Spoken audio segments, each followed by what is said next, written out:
In this video, we're gonna touch base on why external validation is the drug that is keeping you unhappy.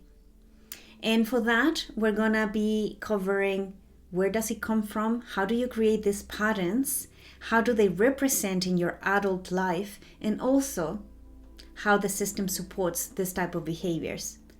But that's not the only thing. You will also get to understand how you can start switching from searching from external validation and people pleasing into more healthy patterns in your life. So stay right until the end, because you're gonna see a progression of events that they're gonna start making sense in your head from all your childhood until the point that you're now. Hello everyone, and welcome back to my channel. My name is Ingrid and I'm a holistic wellness practitioner here at My Inner Palette. Before we start, I only wanted to invite you to check the description box below, because I've left there a beautiful gift for you. And also, if you're new to my channel, make sure to hit the subscribe button below. Without further ado, let's jump into the content that you're actually interested in. A lot of my patients share with me that they're living life to please others, to fulfill the expectations of other people around them, so they can actually feel a sense of happiness. Now, what happens with this pattern is that this sense of happiness to fulfill everyone else's dreams by your own is not lasting. So it becomes a pattern that is very recurrent, because every time that you're not feeling happy, you're thinking like, oh, what am I doing that I'm not getting the validation from other people? I must adjust and tap into their emotions and see what they need, so I can fulfill their need, so I can fulfill my need of external validation. And this pattern becomes addictive. So this is why I call it a drug. The external validation becomes a drug for you. So where you're in this route of pleasing your parents first, then your friends, then your spouse, your children, your co-workers, anyone out there, you start becoming exhausted, but you keep on going, you keep on feeding this pattern, because otherwise you feel really unhappy with your life. So in this video, we're gonna be touching base on what this pattern means, how we get to create this pattern since we are a child. Where does it come from, right? We weren't born with this pattern, so how did we get here? How did we create it? How are we feeding it? And then also like different examples on how this might show up in your life, because it shows in different ways. So you can understand and identify when you're getting into this pattern over and over again. And then practical tools that you can start using in your daily life so that you can change it. To start living a life of fulfillment, authenticity, and under your own terms, not everyone else's. So first of all, what is the root of this pattern? Where does it come from? This pattern usually comes from your childhood. You started learning all of this so you can survive in the jungle. So this is where the ego within our mind is prompting us to be safe. And to be safe is to keep everyone in the pack happy, so we are not unsupported if a lion comes in and tries to eat you, right? So if you're thinking, okay, in the past, when we were cavemen, cavewomen, if we didn't have the support of the pack, of the society nowadays, then we would die pretty much. You needed the support of others in order to be safe and feel safe. If you didn't, if you were outcasted, out of the cave, out of the protection, then you most likely would be in danger of dying. And the funny thing about the ego is that it's still in that route of like, I must protect, I need to protect you at all costs, right? And you might know this already. But how does it look like when you are a child and you're learning how to behave within this pack? Let's call it your family. The head of your family, the caregivers, or usually your parents, are the ones that are setting certain rules, and you must meet them so you're not outcasted into the dangers of the life and die. So the fear that we have behind is dying. But in reality, in most case scenarios, you wouldn't be in such danger as to die. But this is how the ego understands it. So that's point number one.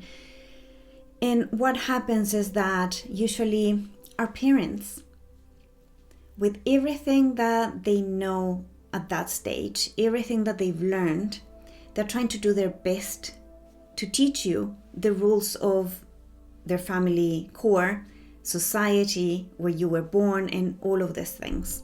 Now, every parent, we think that they have all their shit sorted out by then, right? But in reality, they have lots of different unresolved traumas or issues that they're carrying from their own childhood. So if they haven't done their inner work, most likely they're passing all of this onto the children that they're raising. Now, how does this look like? There's different ways on how does it look like in a family condition. The first way, it would be having conditional love and approval. It's not unconditional. In other words, if you weren't doing what your parents were saying that you have to do, you must do in this family core, then they wouldn't approve. They wouldn't give you love. In this case, you would be getting love and approval only if you're meeting your caregiver's expectations. The second way is overemphasizing on achievement. So if you had like very authoritarian caregivers or power figures, then in that case, they would be requiring you to do a lot of things, and it was never really enough, right? You were always trying to do your best, but the target was always moving, and you weren't ever reaching it. And this could be different for different families. So some of them could be overemphasizing achievements in sports, some other ones in academic efforts, or any other thing that the family core is interested in. The third big one is around high expectations. So it's growing up with perfectionist parents that they always want everything in perfect order. So in this case, whatever you're doing never seems to be enough for them.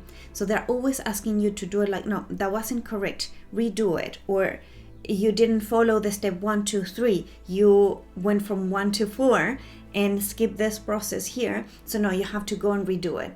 And they would get in a way punished emotionally or mentally because they weren't following suit.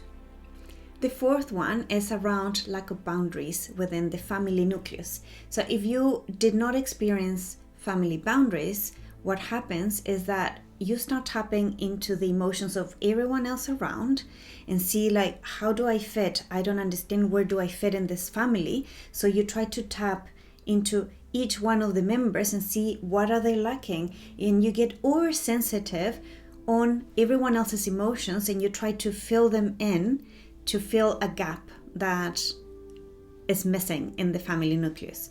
It could be one gap or it could be different gaps with each one of the family members. So this is what lack of boundaries and saying like, hey, you in a way are the child, you don't need to take care of me. I'm the mom.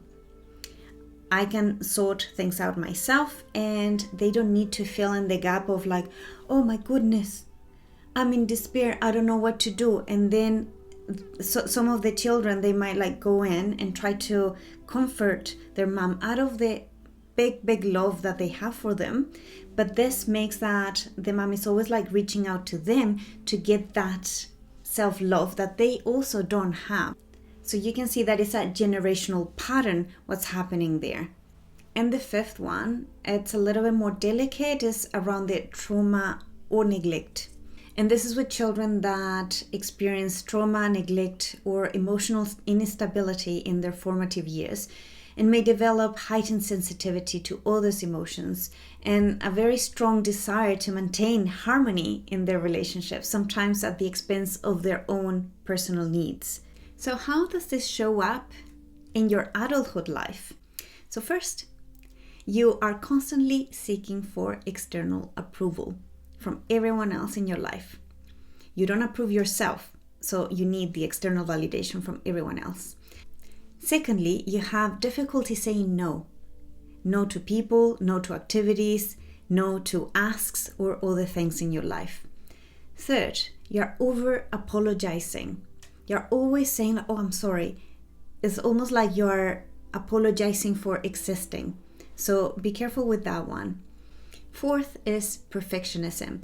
And here, this could show at work, at your relationships, and you're always trying to gain the approval from everyone else by having everything perfect. The perfect life, the perfect job, the perfect tasks, the perfect relationships, even though they might not be the ones that you actually want in your life. The fifth one is avoiding conflict. You're terrified of being in conflict with anyone else, so you bow down and you say like, okay, yes to everything. You're not putting yourself boundaries. The sixth is self-sacrifice, and here is where you're putting everyone else's needs in front of you instead of your own well-being. Seventh, seeking external validation through achievements. Why? Because you learn since a really young age that achievements were equal to your self-worth. So whenever you're not reaching new achievements and progressing in life just with achievements, then you feel that you're unworthy. The eighth one, difficulty receiving compliments. And why is this? You would think like, well, I'm getting the external validation, right? I'm getting a compliment. But because this external validation, I said that is a drug, you need more of it. So sometimes you're downsizing yourself already. So the other person that is giving you a compliment is like, no, I really like that, just because you need that encouragement externally. So for example, if you've cooked a cake and you take it to work and someone says to you like, oh my God, this is the best cake that I've done. Oh, I just put like a couple of things together and it came out, I guess nice. No, this is really the best cake that I've ever had. Oh, okay. So perhaps you are needing that loop to jump from one validation to the other. So it's easier to dim yourself down. So when you receive another external validation, you're jumping in a little bit higher again with that happiness. The ninth one is fear of rejection. And this is when you're being overly sensitive to criticism or rejection, and you're going to like very great lengths to avoid any type of situations that might require to be judged or disapproved by any other human being. 10. Seeking validation through your relationships. And this means staying in unhealthy or toxic relationships just for the sake of getting some validation externally and feeling some love. And this could be relationships with your family, your partner, children, your co-workers, your friends, you name it. It doesn't matter. If you're in a toxic relationship, you are probably lacking your inner validation and you're looking for external validation, and you go into these routes of everything sucks. Oh, they told me something that I feel validated, and then you go up again, and then you go down and then up and down and up. So this is why it's a drug. External validation is a drug. All of these examples that I was mentioning before might be leading now to feelings of inadequacy, anxiety, emotional exhaustion, feeling that you're unworthy of love unless you're doing for everyone else in your life by yourself. In other words, you're lacking self-love, self-confidence, self-empowerment. All of these patterns are also being reinforced by the system constantly. Let me explain this a little bit better. So if we're looking into the cultural norms of achievement, what happens is that society is placing a very high value on external markers of success.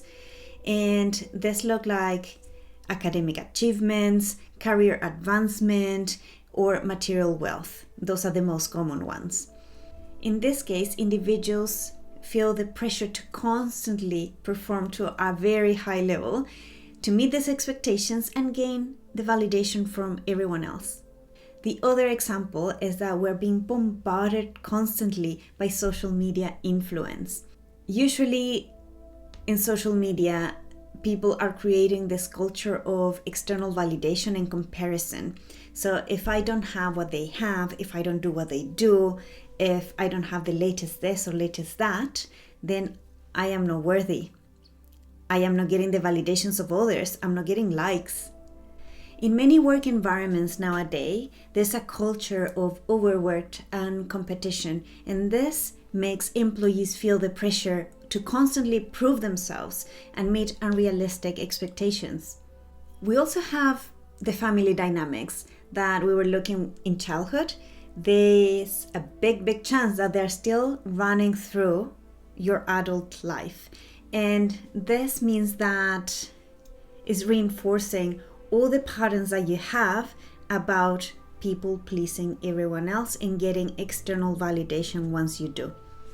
In the system, there's also gender expectations. Although in the latest years we've been like the balance being tipped a little bit over to the other side, that doesn't mean that there's still not gender expectations.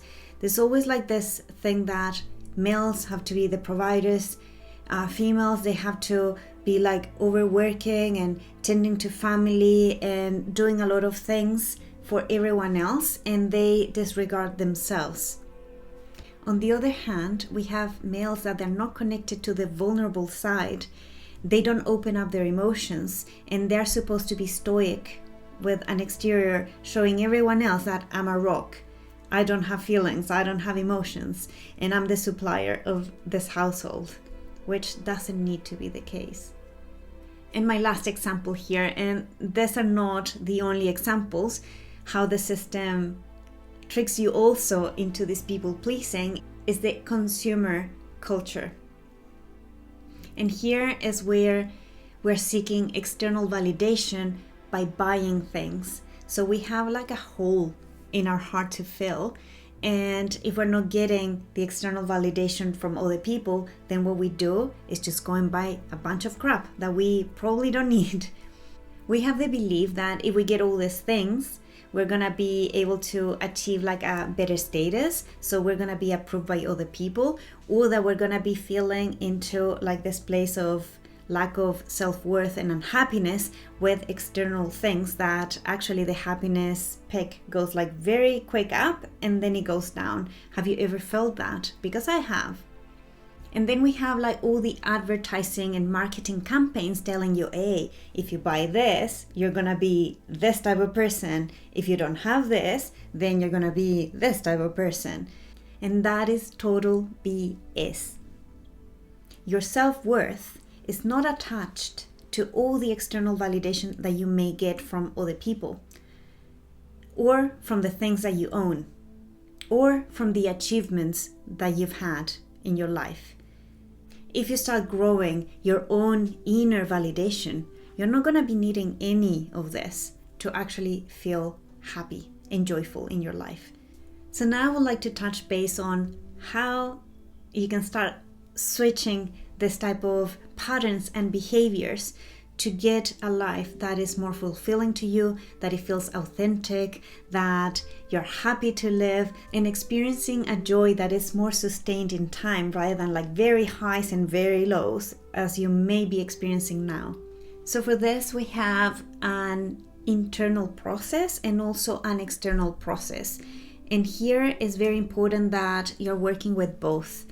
So within your inner process, what you want to start doing is working with your mindset and focusing on your internal growth rather than everything external. So you go within to first cultivate self-awareness and identifying and recognizing what are your limiting beliefs regarding that external validation. And for that, you can rewatch the first part of this video where we were touching base on what happens in childhood and how do you get to develop these patterns, because that is going to start unlocking different doorways into why did I develop this pattern. And for that, I also recommend you to start journaling meditating if you like meditating. Otherwise, journaling is a really great tool to tap into the self-awareness. You don't need to write anything that makes sense. You can just start writing and just write until you start then looking at the pages. It's like, oh, there's a pattern here that I haven't seen, that it repeats here, and it repeats a week later and then 2 days later. And when you start doing those connections, you're gonna start I think that this pattern comes from that time when my mom said to me that the painting that I did, it wasn't good enough, for example. In your journaling pages, you can also ask questions like, where does this pattern come from? And once you start just writing on it, just free writing, you don't need to have everything perfect, right? It's just writing whatever is coming to your mind, just write it down, write it. And it might not make any sense, and it doesn't matter really. It's just to start streaming things from your own subconscious mind into the paper so you can make them conscious at some stage. Once you've identified where do this pattern comes from, what are the limiting beliefs behind them, then you can start challenging the beliefs. And you can start thinking okay, so this belief comes from when I was little and this situation happened, great. So now, is this the reality of the belief, or is it just the perception that I had as a child? Because when we're a child, we really think that everything is set in stone, and we don't understand that there's a lot of different color shades to all the situations, right? And we take everything very, very strongly. Perhaps your mom at one point told you that, hey, you could improve your painting by painting inside of the lines. And you took it oh no, oh my goodness, she didn't like my painting, I must suck at this.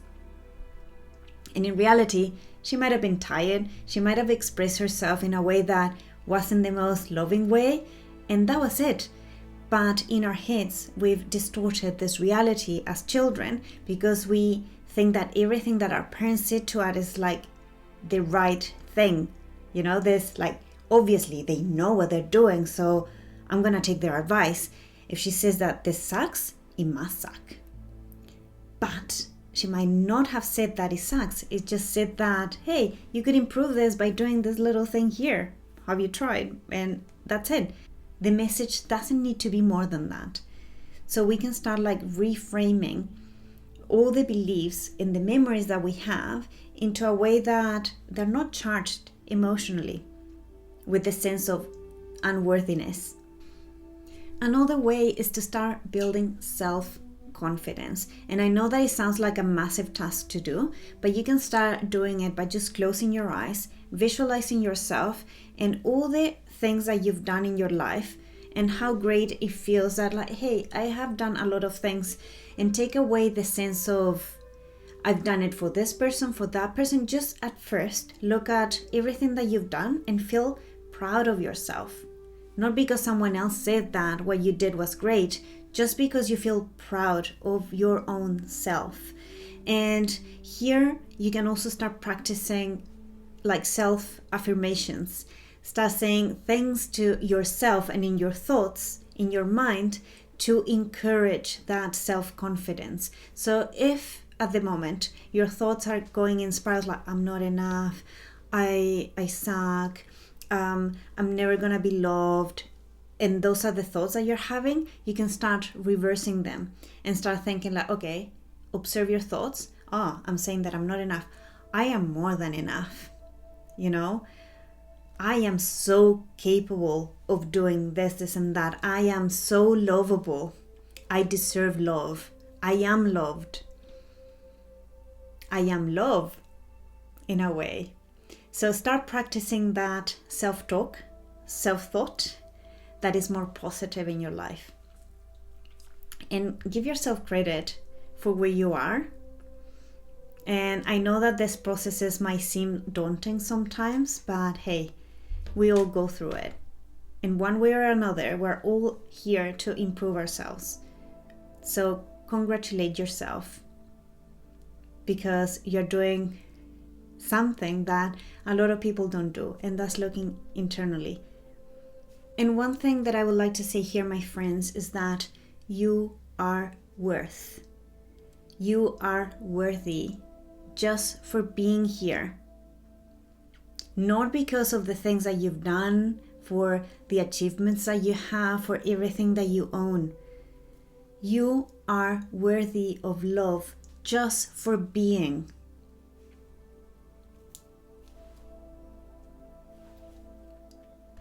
And another way that it might seem a little bit difficult to do at first is just to scratch the end goal of doing something and enjoy the process.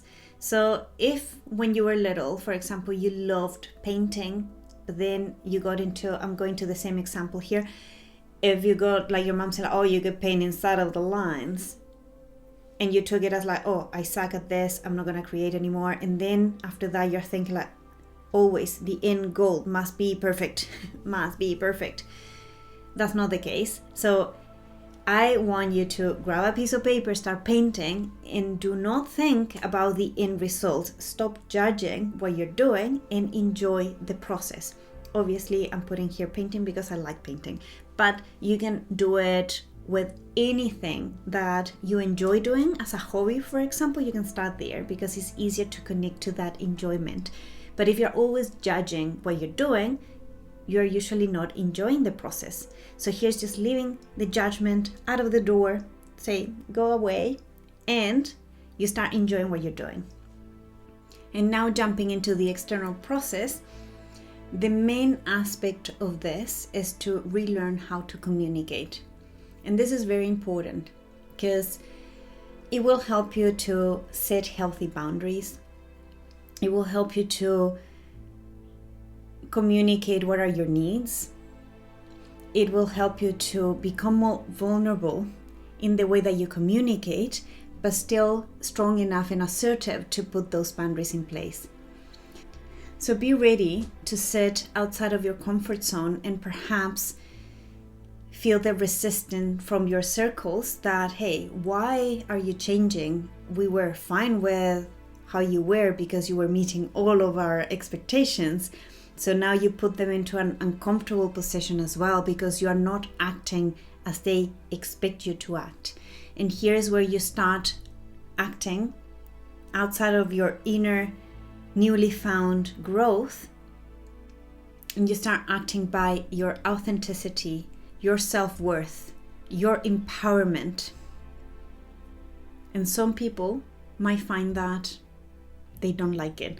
And here you will have the chance to decide, do I keep on acting the same way or do I keep on acting differently for myself? And you're going to start creating a new belief that you are worthy. You are lovable. You deserve everything just for being, not by doing things for other people. And another part of this external process is to seek for support. Because you might find that the people that you're usually interacting with are going to start finding that resistant to your change. It's not going to help you in the process of changing, right? Because you're not going to feel supported. So here is seeking external support. So here you can seek out to friends that they really support you no matter what, that they accept you 100%. And without the doing behind it, right? You can also find a good therapist, or you can find different tools, going into meditation, doing yoga, and doing all those type of activities that would help you to connect to your inner self as well. And you may start seeing that as you start changing, some type of group of people that you hang out with now, they're gonna fade, and you're gonna allow for new people to come into your life. And these new people are gonna be much more supportive of your own processes, and they're gonna accept you for who you are without all the doing that you're doing for everyone else at the moment. We've discussed a lot of things today, and I really hope that you are able to get out of that addictive pattern that you're having with the external validation. I hope that you've learned a lot with this video, and remember to be kind to yourself in the process that you're in. Going through internal changes like this that will affect our external environment is not easy. So take it one step at a time. Wherever feels comfortable, just a little bit uncomfortable to get out of the comfort zone, but still a little bit comfortable, right? So you start stepping a little bit outside of the comfort zone and making it bigger and bigger. So this is where the growth will happen. If you're having any questions or need some type of support, just leave me a message as well and I'll reply as soon as possible. If you're ready to make that switch in your life and you would like to see improvements in how you relate to other people and to yourself, I am taking one-on-one consultations at the moment, and we can start with a 30-minute free call, in which is gonna be a strategy meeting to see where you're at, where you want to get, and how we can get there. So make sure to check my website. I'm gonna leave the link in the description box below, and that's how you can reach out to me through an email or sending me a message, and we can work together to improve your life. I can help you to help yourself. And with that said, I wish you a beautiful day, afternoon, or evening, wherever you are in the world. And thank you so much for letting me be part of your day with this video. See you next time.